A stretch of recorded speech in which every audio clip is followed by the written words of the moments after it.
श्री गणेशाय नमः। पूर्व के पाठ में आप लोग द्वादशेश और द्वितीयेश के साहचर्य के बारे में पढ़ा। इस पाठ में आप लोग अष्टमेश के बारे में पढ़ेंगे,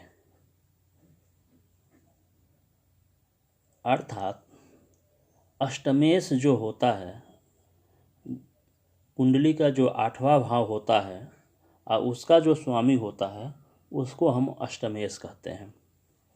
वह अष्टमेश शुभ होता है अथवा अशुभ होता है, इसके बारे में हम जानेंगे इस पाठ में। आचार्य कहते हैं कि भाग्य व्ययाधिपत्येन रंध्रेशो न शुभप्रदः स एव शुभसंधाता लग्नाधीशोपि चेत स्वयं। कह रहे हैं कि भाग्य व्ययाधिपत्येन, अर्थात भाग्य का जो व्ययाधिप होता है, अर्थात भाग्य का जो व्यय स्थान होता है, तो हम कुंडली में देखते हैं कि जो भाग्य स्थान होता है वह 9वां स्थान होता है। 9वें भाव को हम भाग्य स्थान कहते हैं, भाग्य भाव कहते हैं।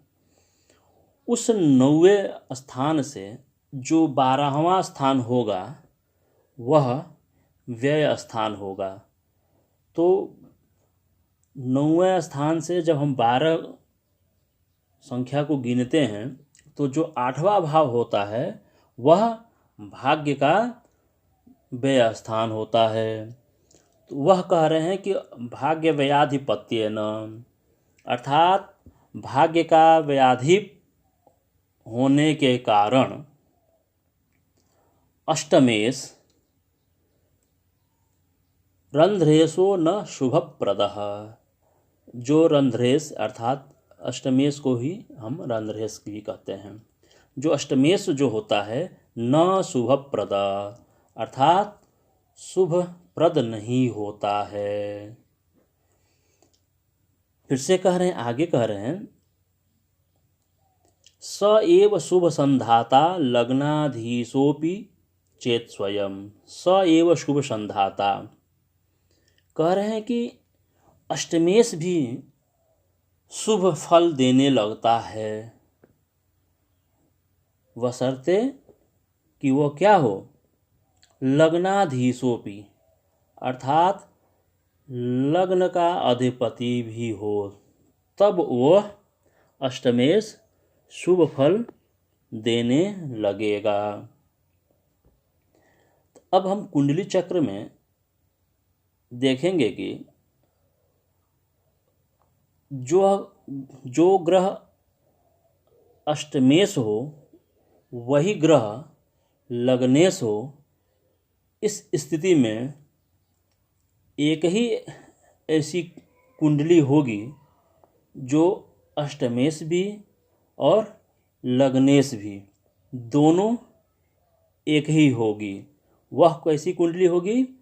तो जिस जातक का जन्म मेष लग्न में होगा वह कुंडली अष्टमेश भी और लग्नेश भी एक ही होगी।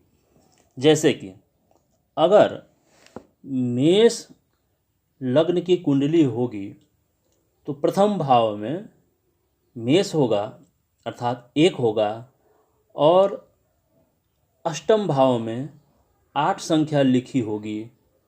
तो जो प्रथम भाव मेष है, प्रथम भाव जो मेष है उसका जो स्वामी होगा वह मंगल होगा, और अष्टम भाव में जो वृश्चिक राशि होगी उसका भी स्वामी मंगल होगा।